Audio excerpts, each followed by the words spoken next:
আল্লাহ তাআলা কুরআনুল কারীমের মধ্যে বলছেন, ওয়ালাকাদ কাররামনা বনি আদম, আমি আল্লাহ আদম সন্তানকে, বনি আদমকে, মানুষকে সম্মানিত করেছি। ওয়া হামালনাহুম ফিল বাররি ওয়াল বাহর, জলে এবং স্থলে সর্বত্রই আমি বনি আদমকে প্রাধান্য দিয়েছি। অর্থাৎ মানুষই প্রকৃত অর্থে সমস্ত সৃষ্টির মধ্যে শ্রেষ্ঠ, সব বিবেচনা, সব আলোকে। তাইলে এই শ্রেষ্ঠত্ব আকলের কারণে, বুদ্ধি, বিবেক, বিবেচনাবোধ এর কারণে। আর নাই তো হাত, পাও, চোখ, নাক, কান, এটা তো অন্যান্য প্রাণীরও আছে। খানা, খাদ্য, খাবার, পেশাব পায়খানা, ঘুম, যৌন চাহিদা পূরণ। এটা বুট খাও না, খাইও না বাবা, বুট হাইসো না, একটু সরাও সরাও, পকেটে নাও, একদম সাবধান। তো একটু খাবারের চাহিদা, ঘুম, পেশাব পায়খানার জরুরত, যৌন চাহিদা পূরণ তো জন্তু জানোয়ারেরও আছে। কুকুর বিড়ালেরও খানা খায়, ঘুম যায়, পেশাব পায়খানা করে। কুকুর বিড়ালও যৌন চাহিদা পূরণ করে, ফলে কুকুরেরও বাচ্চা হয়। তাহলে এটা কোনো বিষয় না। তাহলে মানুষের শ্রেষ্ঠত্ব, সে ভাত খায় এই কারণে না, সে ঘুম যায় এই কারণে না। মানুষের শ্রেষ্ঠত্ব আল্লাহ তাআলা তাকে পূর্ণাঙ্গ আকল দান করেছে। বুদ্ধি, বিবেচনা, বিবেক, বোধ, আলো, অন্ধকার, রোদ, বৃষ্টি, সত্য, মিথ্যা, করণীয়, বর্জনীয়, উচিত, অনুচিত, ন্যায়, অন্যায়, এটা বুঝবার মতো একটা সক্ষমতা, আকল, দিমাগ আল্লাহ তাআলা দান করছেন। আর সেটা যেন বান্দা প্রয়োগ করে, মানুষ প্রয়োগ করে, এটা আল্লাহ তাআলা খুব চাইছেন। এই জন্য কুরআনুল কারীমের মধ্যে আছে, ফাআতাবিরু ইয়া উলিল আলবাব, হে বিবেকবান, ফাআতাবিরু, তুমি উপদেশ গ্রহণ করো, তুমি একটু বুদ্ধি বিবেক খাটাও। আল্লাহ বলছে ফাআতাবিরু, তুমি একটু ভাবো, তোমাকে আমি আল্লাহ তাআলা আকল দিয়েছি। আল্লাহ তাআলা কুরআনুল কারীমের মধ্যে বলছেন, আফা হাসিবতুম আন্নামা খালাকনাকুম আবাতান, তোমরা কি এই ভেবেছো যে আমি আল্লাহ তোমাদেরকে অনর্থক সৃষ্টি করেছি? ওয়া আন্নাকুম ইলাইনা লা তুরজাউন, তোমরা কি এই ভেবেছো যে আমি আল্লাহর কাছে তোমাদেরকে ফেরত আসতে হবে না? কি মনে করেন আল্লাহ তাআলা আমাদেরকে অনর্থক বানিয়েছেন? কথা বলেন, আল্লাহ তাআলার কাছে আমাদেরকে ফিরতে হবে না?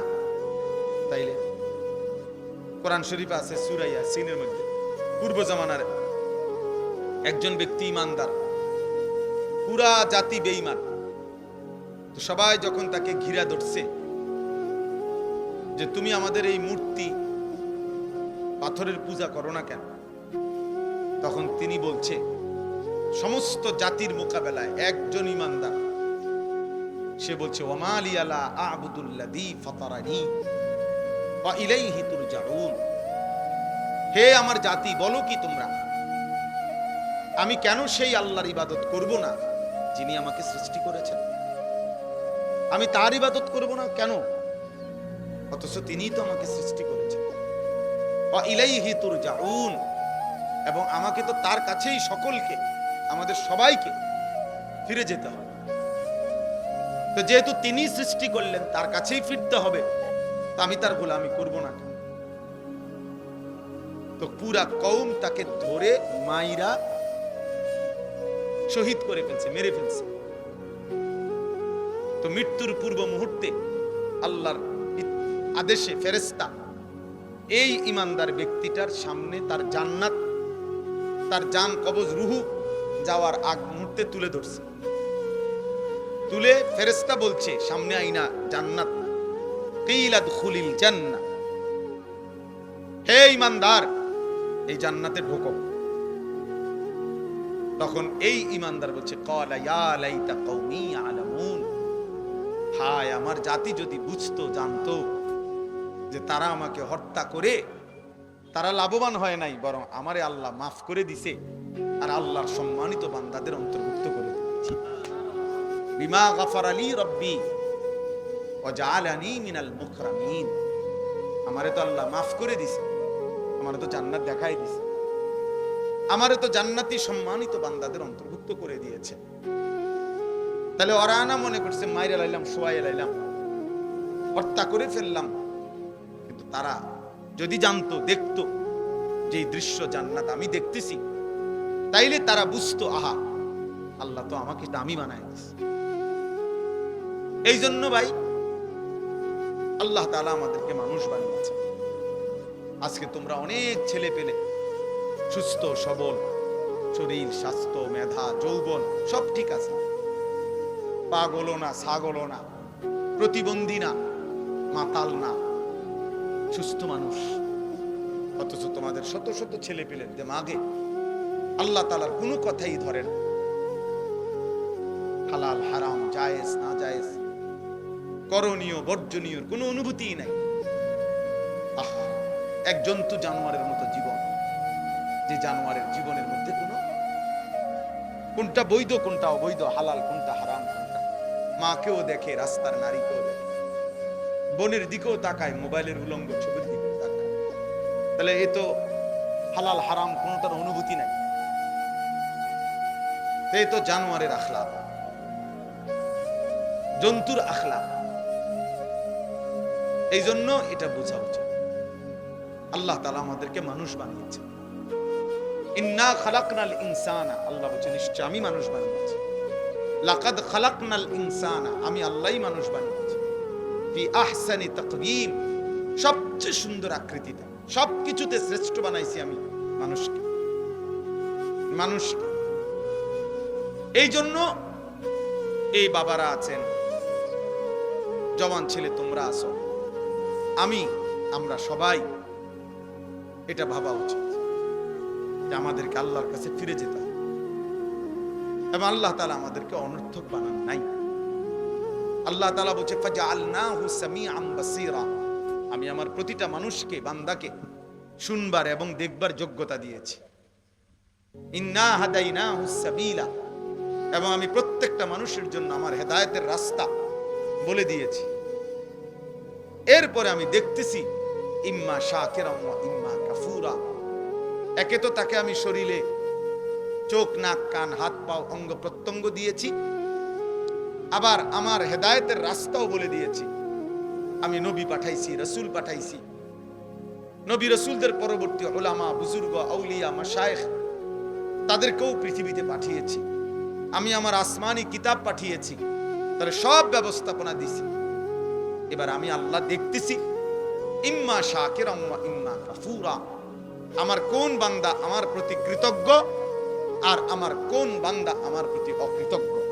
আল্লাহ বলেন অকৃতজ্ঞদের জন্য আমি জাহান্নামের আযাব রাখছি, কৃতজ্ঞদের জন্য আমি জান্নাতের নিয়ামত রেখেছি।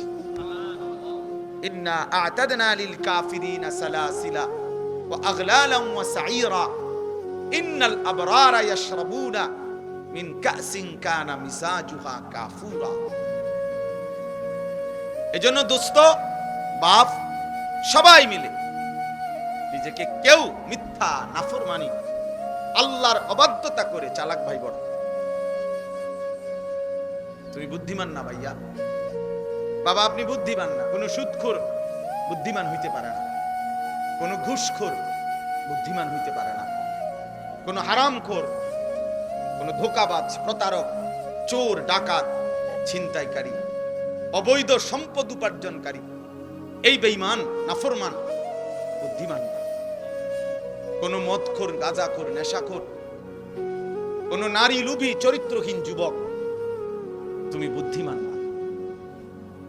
ইউখাদিউনা আল্লাহ ওয়াল্লাযীনা আমানু ওয়া মা ইয়াখদাউনা ইল্লা আনফুসাহুম ওয়া মা ইয়াশউরুন।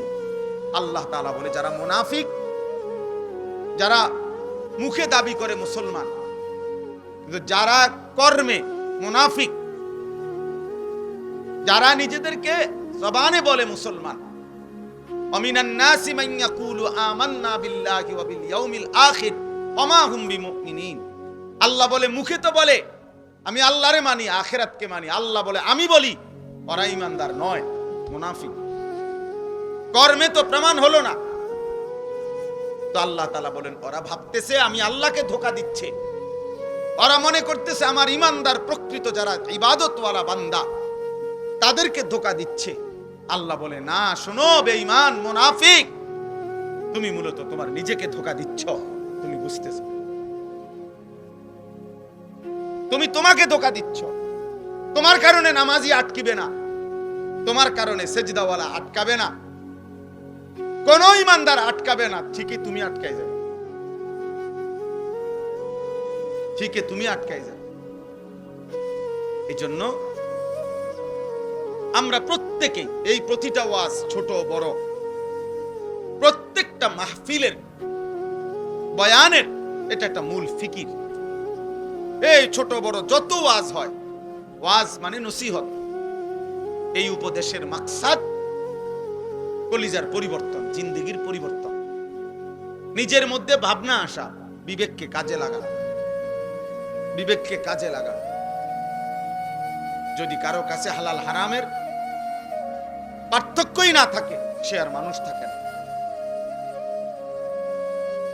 সে আর মানুষ থাকে না, সে জানোয়ারে রূপান্তরিত হয়। কারণ একমাত্র জানোয়ারের স্বভাব এটা, যার মধ্যে হালাল হারামের কোনো অনুভূতি নেই, পাক নাফাকের কোনো অনুভূতি নেই।